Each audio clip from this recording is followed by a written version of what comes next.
ምን ያደርጋል? አንድም ነገር ላገኝ አልቻልኩም። አንድም ያደርገኝ እኮ እንዴት ነው እያልኩ እኮ ነው። ፋዘርዬ እስኪ እርሶ ልጠይቁት። ሀናኔን ስትፈልገኝ አይቶ ያውቃል እንዴ? ምን አይነት ጥያቄ ነው የምትጠይቀኝ አሴር? ሀና ደግሞ አንተን ሳትፈልግ የዋለችበት ቀን አለ እንዴ? ማለቴ በፍቅር ማለቴ። እሱንስ ቢሆን አንተን ስለምትወድና ስለምታፈቅረው እኮ ነው ለእኔ እንኳን የማትነግረኝን ነገር ለአንተ የምትነግርህ። አይ ፋዘርዬ፣ ሚስጥር እኮ የሚነገረው ለሚስጥረኛ ነው እንጂ ለባል አይደል። ምን እያልከኝ ነው አሴር? ሀና እኮ እኔን የፈለገችኝ ወዳኝ ሳይሆን አክሜ እንዳድናት ነው። አንተ ደግሞ ሐኪም ነህ እንዴ የምታክማት? እኮ እኔም እያልኩት ያሉት እኮ እሱ ነው። እኔ ሀና የምትፈልገኝ አይነት ወንድ ልሆን አልችልም። አሴር ምንድነው ነገሩን የምታውለከልከው? ስለምን ሕክምና ነው እያወራ ያለኸውስ? ሀኒቾ የፍቅር ጥያቄን ስትቀበለኝ ምን አለች ይመስሉት? እዝራ ከሚባለው ልጅ የነበረውን ፍቅር በሙሉ አጥፍተህ ሐክሜ አንተ አድርገኛለች። እንዴት አደርክ? ግባ። አመሰግናለሁ። ይቅርታ በጠዋት እንድትመጣ አደረግኩ አይደለ? የምን ይቅርታ ነው? ይሄ እኮ የጋራ ጉዳያችን ነው። ስለ ወይዘሮ ሜላት እንድናወራ ፈልጌ ነበረ። ሰራተኞቹ ሁሉ ሳይመጡ የጠራው። ስለ ወይዘሮ ሜላት ምንድን ነው የምናወራው? ዩኤል፣ በመጀመሪያ እንዴት ብዬ እንደማመሰግን አላውቅም። ለምኑ? እቺን የመሰለች ሴት ስላመጣ እንዴት አድርጌ ማመስገን እንዳለብኝ አላውቅም። አቶ መዘከር ትንሽም ብትሆን እኮ ድርጅቱ ላይ ድርሻ አለ አይደል እንዴ? ድርጅቱን ለብቻዬ ማድረግ ፈልጌ ሳይሆን የወይዘሮ ሜላት ጥንካሬዋና ብርታቷ በጣም ስለገረመኝ ነው። አንተ ደግሞ እሷን ያየህበት ነገር በጣም ስለገረመኝ ነው። እውነት ለመናገር ወይዘሮ ሜላት የሚገባት አይነት ሴት አይደለችም። ያለችበት ቦታ ላይ ባትገኝ ደስ ይለኝ ነበር። ያለችበትን ሁኔታ በደንብ ታውቋል? እሺ ቀስ በላውን አታጣርፈኝ። ወይኔ ደግሞ እኮ ሀም የለንም። ይዤ ልምጣ በቃ። ሰማይ ችኳና እያታ ያበደች ነች። ኧረ በያ ወንድ ነው እንዲያፈቅርሽ? አንተ ምን አባ ወንድ ነው የምታወራው? ችኳ እኮ የለችም። አንተ ምን ሆነ ነው? ያቺ እኮ ችኳ ናት። ኧረ በያ በጧት ምንድን ነው ጫጭሰሽ የምጠር? አንተ ሙድ ትይዛለህ እንዴ? እውነትም ችክ ነች አይደል እንዴ? ጸዴ ናታ መሰለች መሰለችኝ ይላል እንዴ? ቆንጆ ናት አይደለችም? በግድ አተመርኩ ሲሆን እንዳላንጠለጥልህ። አሁን ቆንጆ ናት አይደለችም? ትንሽ ወንድ ትመስላለች እንጂ ምንም አትል። እንዴ ማጋጨት ነበር። ምን ይመስላል በእናትህ? በቃ ሰላምዬ፣ እኔ አሁን ይዤ ልምጣ። እሺ በቃ ቶሎ በይ። ደንበኛ ከመጣ ትንሽ ይዋለ፣ እሱን ተጠቀም። እሺ። ምንድን ነው አንተ ልጅ? እምትሄድ ከሆነ ሂድ። ህፃን ልጅ አደረከኝ። ውይ ሰላም ደግሞ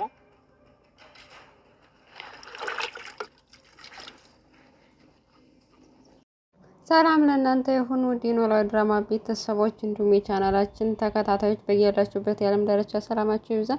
ኖላዊ ድራማ ቀጣዩን ክፍል ይዘንላችሁ መጥተናል። አብራችሁን እስከ መጨረሻው እንደምትቆዩ ተስፋ እናደርጋለን። ስለምታደርጉልን ሁሉ ድጋፍና ኮሜንትም እጅግ በጣም እናመሰግናለን። ኖላዊ ድራማ እንግዲህ እንደሚታወቀው በምዕራፍ 2 ቀጥሎ ወደ ክፍል 211 ላይ ደርሷል ማለት ነው። ወይዘሮ ሜላትም በአዲሱ ስራዋ እጅግ በጣም ስኬታማ ሆናለች ማለት ነው። እናም በዚህ ምክንያት አለቃዋ በጣም በሷ ደስተኛ ሆኖ የተሻለ የስራ እድገት ደረጃ ሰጥቷታለኝ። እንግዲህ ያቀረበችው የስራ እቅድና የወደፊት ድርጅቱን የተሻለ ቦታ ላይ እንደሚያደርሰው ተስፋ አድርጓል። እሷ ግን ያው ከዚህ በፊት ልምድ ስለነበራትና የራሷንም ድርጅት በሚገባ በስኬት ስለተማረች ያንን ያለፈችበት ምንም እንኳን የሀብቷን ብትከስርና ያላትን ሁሉ ብታጣ፣ ነገር ግን እውቀቷን ስላላጣች እውቀት ማንም ሰው ስለማይቀማት እውቀቷን ተጠቅማ እንግዲህ የተሻለ ደረጃ ላይ ለመድረስ እየታተረችና እየለፋች ነው የምትገኘው። በዚህ ምክንያት ያቀረበችው የስራ እቅድ ወደፊት ለድርጅቱም ለሰራተኞችም ለተለያዩ ነገሮች በተለይ ደግሞ ወጪውን የሚቆጥብና ገቢውን ደግሞ የሚያበዛ እቅድ አውጥታ አሳይታቸዋለች። በዚህ ምክንያት አለቃዋ በጣም ተደሟለኝ። እኔ ግን አለቃዋ ምንም ነገር አላማረኝም። ምክንያቱም ኢቨን እንደ ስራ ባልደረባ እንደ አለቃ ድርጅቱን የተሻለ ደረጃ ከዚህ በፊት በነበረው አሰራር ቀይራ የተሻለ ደረጃ ላይ ስለማደረሰችው ሊያመሰግናት ይገባል፣ ግድ ነው። ነገር ግን በጣም አጋነነውና ጭራሽ ኢዩኤልን እችን ሴት ስላመጣህልኝ በጣም ነው የማመሰግነው። ምክንያቱም እንደዚህ አይነት ጠንካራና ብዙ እውቀት ያላት አልመሰለኝም ነበር። በሌላው አንተ ያንተ እይታ ራሱ በጣም ገርሞኛል እና እንኳንም አመጣሃት እያለው ነበር። እኔም የእሷን አቅምና ችሎታ አውቅ ነበር ከዚህ በፊት ምን እንደተፈጠረ ባላቅም እንግዲህ ከዚህ በፊት የነበራትን ሀብት ሁሉ በእዳ ተይዞ አሁን ደሃ ስለሆነች በዛ ምክንያት ተገዳ ነው ወደኛ ድርጅት የገባችው አለ። እናም እሱ ያለችበትን ሁኔታ ለማወቅ ፈልጎ ነበረ።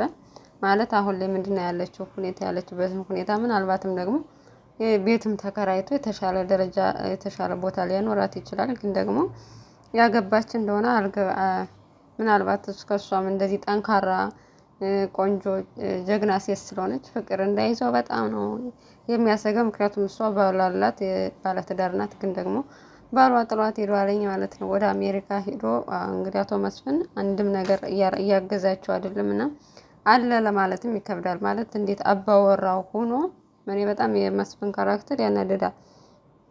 አባወራው ሆኖ ቤተሰቡን ከችግር ለማውጣት መጣር ሲገባው ሁሉን ነገር ለነሱ ጥሏቸው የስራቸው ያውጣችሁ ብሎ ጥሏቸው ሄዷል ማለት ነው። እነሱ ግን አልተሸነፉም። ልጆቹም የእናታቸው ልጅ ናቸው። በጣም በሚገባ እየተወጡት ይገኛል። ደግሞም ቀስ በቀስ ደግሞ የተሻለ ደረጃ እንደሚደርሱ ተስፋ እናደርጋለን። እናም ወይዘሮ ሜላት በዚህ በስራዋ በጣም ውጤታማ ስለሆነች በእርግጥ መሬት ላይ የወደቀ ነገር የለም። እስካሁን በእቅድ ደረጃ ነው ያቀረበችው። ነገር ግን ገና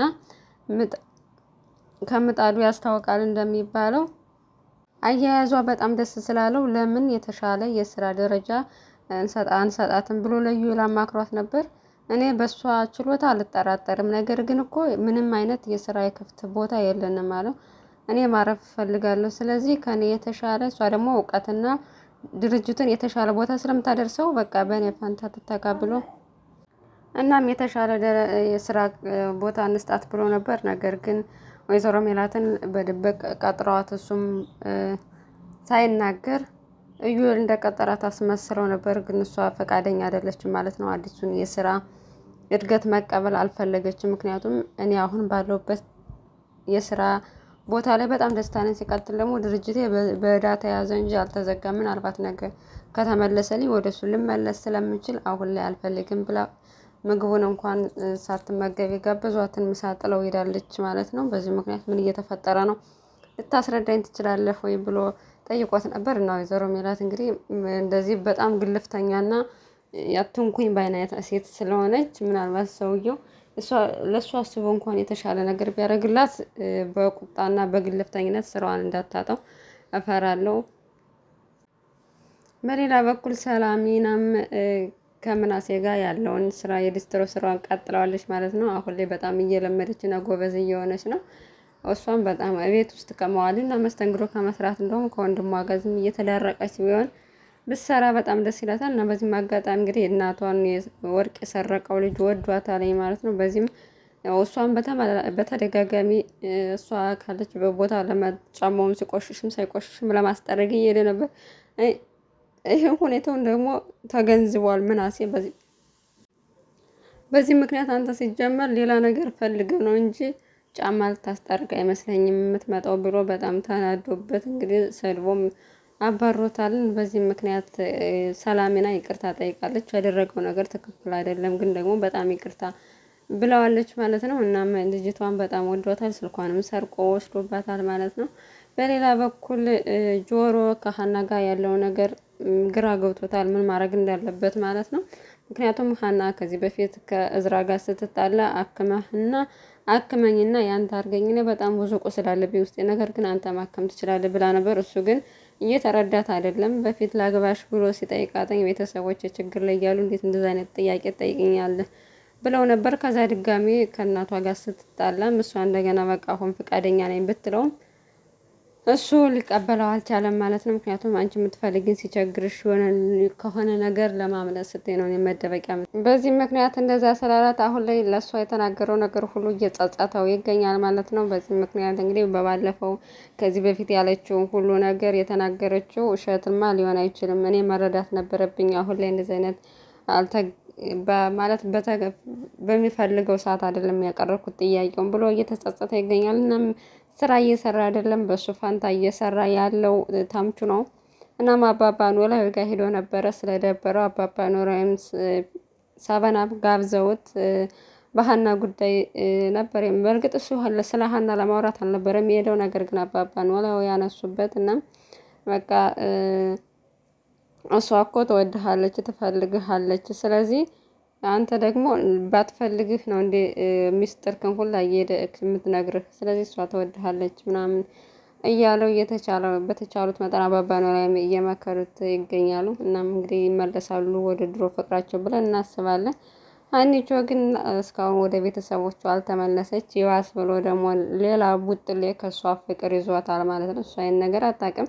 ጭራሽ እንደውም ጆሮን ቂጡን የጣለ ሌባ ብሎ ስለተሳደበ ታናዳበታለች። ቡጥሌ ደግሞ ሳያስበው ድሮም ይወዳታል። በእርግጥ ከሀኒቾ ፍቅር ይዟታል። ይህን ከሰማ እንግዲህ ጆሮ አንጠልጥሎ ነው ጆሮውን የሚቆርጥለት ቡጥሌን ማለት ነው። እናም ኖላዊ ድራማ የዛሬው ክፍል ይህን ይመስላል። በቀጣዩ ደግሞ ይዘንላችሁ እንመጣለን። አብራችሁ ስለቆያችሁ እጅግ በጣም እናመሰግናለን። ሰናይ ጊዜ ተመኘንላችሁ።